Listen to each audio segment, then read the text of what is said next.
And brothers, let me tell you something. You got to learn how to pray, go to God before your family, because there's some things you ain't going to be able to figure out, some things you ain't going to be able to work out. Well, here's the last thing, and I'm done. Somebody say prophet. Now, I'm not calling anybody to be a priest today. I'm not calling you to be a prophet, but I'm saying as a man growing up and being a husband and being a father, these are some of the roles you're going to have to play in your family. God is calling you to be the pastor of your family. God's calling you to be the priest of your family. God's calling you to be the prophet of your family. Now, not the office, but let me tell you what prophecy is. 1 Corinthians chapter 14, I think it's around verse 2, says this, that a man or a person who prophesies speaks words of edification, comfort, and exhortation. Edification, comfort, and exhortation. And let me tell you what that really means. That means you got to speak life into your children. Now, it doesn't mean you can predict their future, but you can start aiming their future in the right direction. Call your child stupid. Don't be surprised when they start acting stupid. Call them dumb. Don't be shocked when they do dumb things. Are y'all hearing what I'm saying? You got to learn. Listen. My son is my son, but many of you know he's my adopted son. He's really my nephew. And I'm honest about that. I'm open about that. I want him to know what everything really is. There were some challenges with his birth.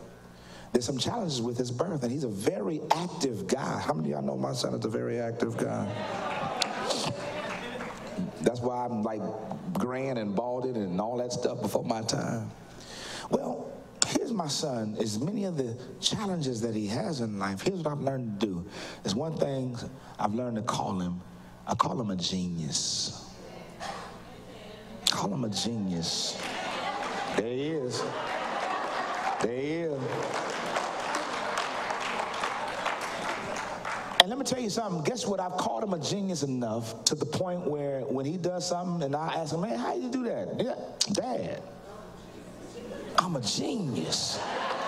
I said, yes, you are, son. You are a genius. And you know what? Can I tell you something? God calls us things that we're not yet. God calls us things that we're on our way to be, but he calls us, oh, come on, based on our potential, based on what he's taught us, based on what he's put in us, based on where he wants us to be. Let me give you one biblical example. I'm going to let you go. Jacob, and y'all know Jacob was a book. If you know anything about Jacob, Jacob was the one, eventually his name was changed to be Israel. But before he was changed to be Israel, Jacob, the father, was a trickster. He was a liar. He was a deceiver. He was a player. Can I just make it real for us? Jacob was that kind of fella. And Jacob, of course, when he got old, you know, the stuff he'd done younger, some of that stuff was done back to him. But here it is.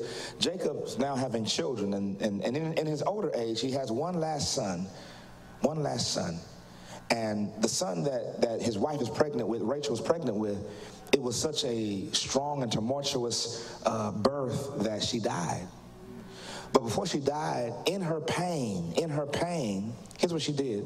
She named her son Benoi, which simply means pain. Before she died, she named the child after her bitterness. She named the child after what she had gone through. And she named the child Benoi, which means pain in the Hebrew language. She died, and the midwife brought the child to Jacob, who was Israel. And she said, here's your child. And she says, your wife, his name is Benoi. And Jacob said, no, he will not be called that. He changed his name and called him Benjamin. Come on, y'all, talk to me. Which meant the son of my right hand, the son of my strength. And I don't know, I know we're not literally doing that today, but some of that stuff is still going on. There's some children that are carrying around their parents' pain and bitterness and ugliness. There's some children right now struggling because mom and dad didn't get along and they got a divorce, and they're wondering, did I cause it? Am I the reason daddy left? Are y'all getting this? And then there's some mothers looking at that child who's really mad at the father, putting the burden and the ugliness and the bitterness on that child. You ain't no good, just like you're no good. But Benjamin was a prophet, and he says, I will not speak this into my child's life. He will not grow up being called pain. He's going to grow up being called strength. Y'all, I'm done today, but I'm telling you, if you want to be a good father and a good parent, you got to be prophetic.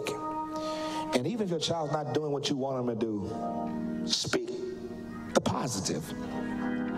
Are y'all hear what I'm saying? Speak the potential. Speak the power into their life and watch God change. How many of you know that there's power in words?